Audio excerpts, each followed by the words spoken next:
In this week's video, I'm going to discuss 3 qualities that a secure attacher exhibits in love. Since my spiritual awakening began in 2017, I can say with absolute assurance that I have alchemized enough fear-based energy that took my dominant anxious attachment style and transmuted it into a more secure way of showing up in my relationships. It's in the awareness of it that has really been the catalyst to change. Observing the dynamics of how I was relating with others and what still triggered me allowed me to go deeper within and uncover the parts of myself that have been keeping love as fear active, which never served me one bit. My abandonment and rejection trauma was always there, waiting to be tapped in like tag team wrestlers. I always envied those who seemed to attract healthy love and relationships with ease. I couldn't relate at all to the married to my college sweetheart, still in love after 30 years long-term thing. I have 5 friend couples that are still together since we were in high school. And honestly, it's so special to witness. They have created beautiful families and honor each other every day. Sometimes through gritted teeth, but I love them so much. I myself have had quite a few experiences of falling in love with my best friend. But soon enough, the old shadow showed up and took over. If you resonate with feeling like you are on the outside looking in and are ready to take your insecurity and show at the door, then stick around and I'll give you a few descriptions of what your new secure self may begin to look like. Let's do this. Hey guys, welcome to my channel. I'm Izzy, your soul energy alchemist, and I'm here to help you embrace your freaking IZ-NESS. If you are, digging my vibe, please take a moment to like this video below and hit the subscription button, in order to hop on my soul train. I can't help myself, but thank you. Now, a secure way of attaching is one of the 4 primary identifiers of emotional attachment theory. People who embody such a style tend to have healthier relationships due to stable trustworthiness and confidence in both themselves and others. In early development, our caregivers provided a nurturing, responsive, and reliable environment, giving us the freedom to become ourselves uninhibitedly. We trusted that our needs would be met and that we can rely on them when we sought, comfort and safety. Here are 3 of some of the things you may align with as a secure attacher or someone who is in the process of becoming secure. Number 1. One of the outcomes of this type is the ability to develop self-esteem and resilience.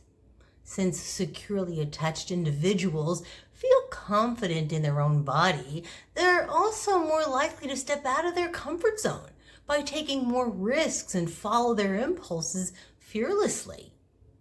Their early experiences of feeling valued and loved fostered a positive self-image and self-concept. They are much less, triggered by abandonment and rejection if their partner or relation is unavailable or absent during difficult life circumstances. While time together is highly valued to them, time apart is also. Because of my childhood, and yes, I became anxiously attached but I also became very independent, which helped greatly during times of solitude and autonomy.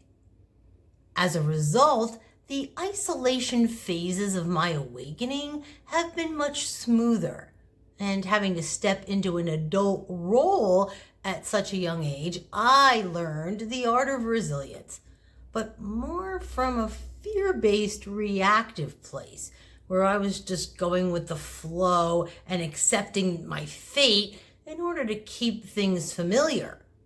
Not the same, as the resistance of letting go and trusting in your soul and divine path.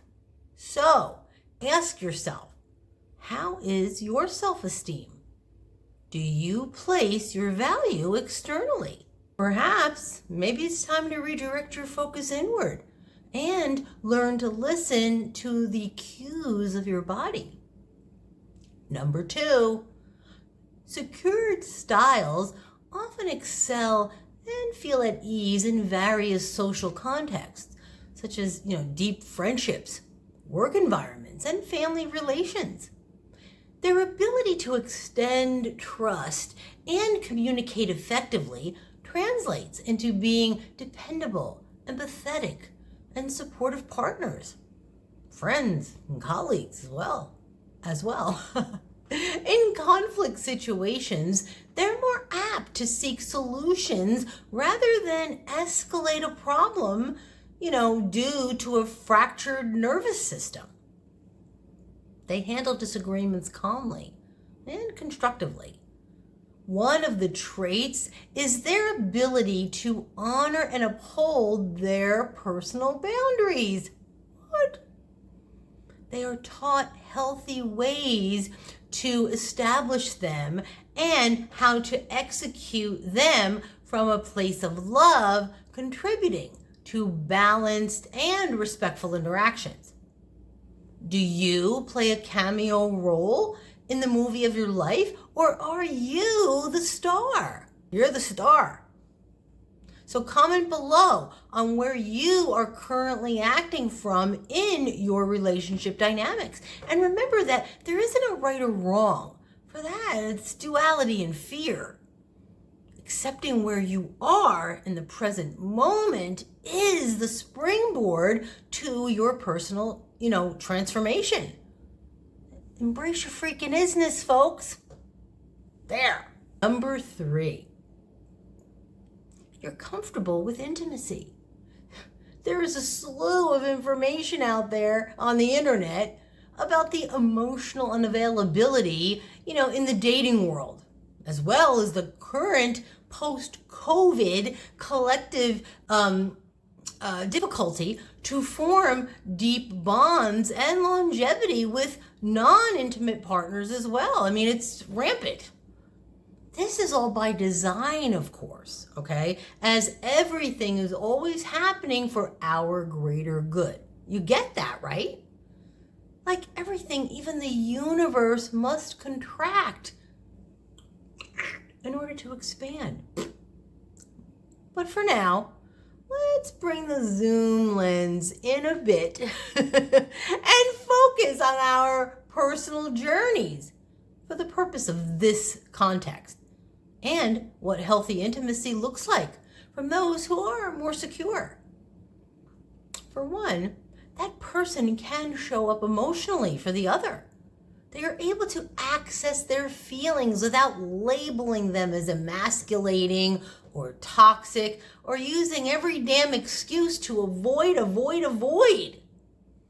Their internal programming doesn't require you to coax, remind, demand, or give ultimatums to how they should behave in their love lives.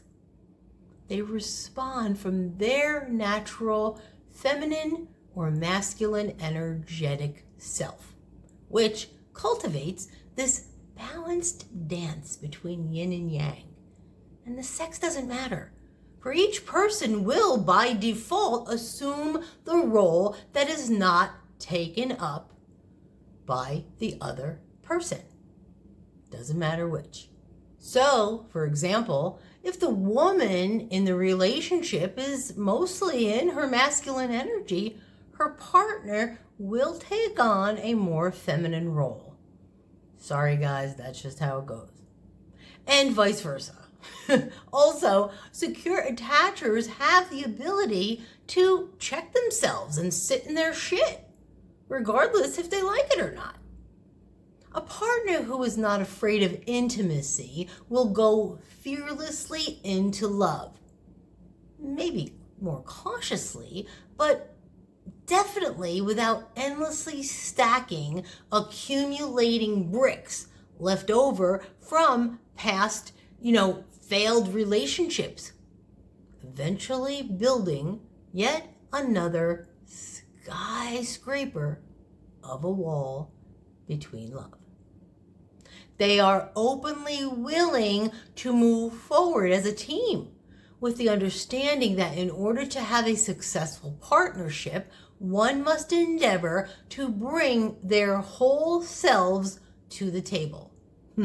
Funny enough, for the most part, a securely attached person is actually attached to nothing because they do not seek validation externally, as they are more internally focused. They trust that everything will work out. Now, this is not necessarily a conscious choice. Rather, it is a familiar subconscious one. The same default mechanism every style lives and loves by. The difference is that one is a familiar hell and the other is a familiar heaven. Which one do you resonate with? And so, to summarize, without a doubt, a secure way of living leads to a fulfilling approach to life and the journey of self-growth. It gives the capacity for emotional intelligence and rich connections. And while our attachment often forms in early childhood, it is possible to develop security later in life or even along the way. So if you are ready to step into your soul's power, you must begin from where you are, loving yourself as you are, without judgment, without fear. And for some, therapy is so readily available to those who have a more chronic, deeply seated trauma. And for others, you may look for support elsewhere. But the only way out is through. And really, I've said it before, and the answer will never change. You must incorporate a daily Zen practice in your life that brings your attention inward.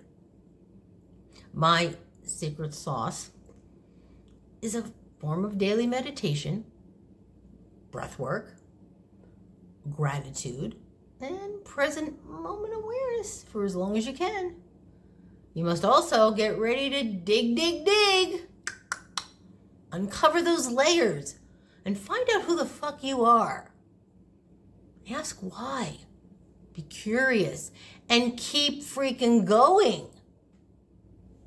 Embrace your isness like a boss. Okay? That's a wrap. I thank you so very much for taking this ride with me. Be well. As always, rock on and namaste.